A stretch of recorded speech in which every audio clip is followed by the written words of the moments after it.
皆さん、こんにちは。ラステレ。チベット This Way へようこそ。私はチベットテレビのパルズムです。チベットやダライラマ法王、そして中央チベット政権に関する1週間のニュースをお送りします。それではヘッドラインを見ていきましょう。ダライラマ法王、目的に沿った教育のために慈悲の実践の重要性を主張。首相と教育大臣は10年生たちと面会。選挙管理委員会が2021年チベット総選挙の投票者登録の日程を発表。ビシャネラ国会議員が亡命チベット議会を訪問。カーマチョイン事務局長が中央チベット政権の新スポークスマンに就任。イタリアチベット事務所がインドのチベット支援団体の活動強化の計画。中国の外交部長のイタリア極秘訪問中、チベット人と香港人が抗議活動。チベット市民会議がスイスに一つの中国政策と一帯一路構想の再検討を提案。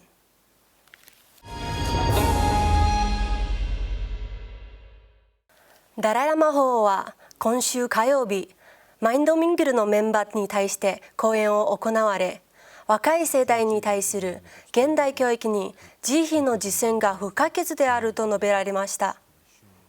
Modern education very much sort of oriented about material value. So now, in order to be happy person, see, that person need 1000-year-old India's tradition, ahimsa, karuna. マインドミングルは子どもの包括的に発達されることを目的に体験的な学習方法と目的に沿った教育概念を行う取り組みです。社会的、情緒的、倫理的な教育、いわゆる SEE ランニングに関する幼稚園から高校までの教育プログラムで、ダライラマ法王のご支援とご助言によりエモリ大学で開発されました。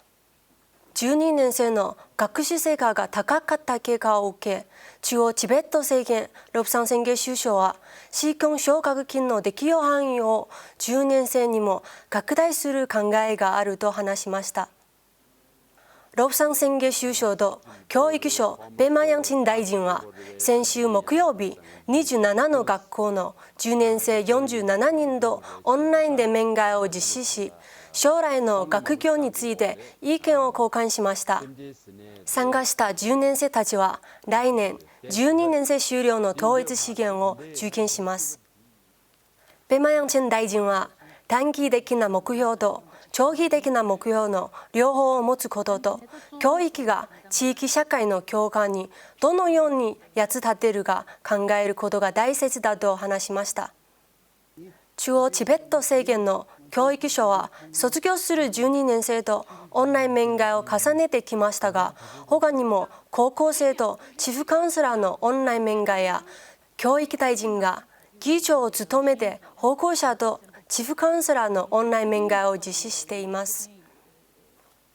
第17期亡命チベット議会の首相と議員の2021年総選挙の投票者登録が9月1日より始まります。登録期間は10月15日です。今月行われた記者会見では、選挙委員会が第17期亡命チベット議会の首相と議員の2021年総選挙期間の開始を発表しました。各地区の選挙委員会登録官投票者は選挙規則やガイドラインに従って登録を行ってください。ヒマチャル・プラデシュ州代表でダラムサラ出身の国会議員ビシャネラ議員は今週日曜日、亡命チベット議会を訪問しました。ペマ・ジュグネ議長は常任委員会の会議とその責務について説明し、州議会議員にチベット支援グループを復活されるよう要請しました。ビシャネラ議員はパラティバサヨンマンチインディアに勤める中でチベット問題に深い理解を示し、チベット問題とチベット人のために全面的に支援すると約束しました。また、亡命チベット憲章を理解し、亡命チベット議会から憲章についてより深く学びたいと意欲を表明しました。情報外務省のガルマチョイン事務局長が中央チベット政権のスポーカスパーソンに任命されたことが内閣事務局発行の文書により明らかとなりました。チョイン氏は過去24年にわたって中央チベット政権で事務総長、ダライラマ法王庁ニューデリー、チベット事務所ブルセル、カリンポンおよびダージリンの社会福祉課などを歴任しました。チベット問題解決の中核団体であるインド・チベット連携事務所は先週金曜日、インドのチベット支援団体の活動を強化するための今後の活動計画を発表しました。インド・チベット連携事務所はこれまでに実施したプログラムについて説明し、チベット問題解決に向けての今後の計画を説明しました。インド・チベット連携事務所コーディネーターのジグメ・ツルジムさんは会議の中で4つの重要な問題について呼びかけました。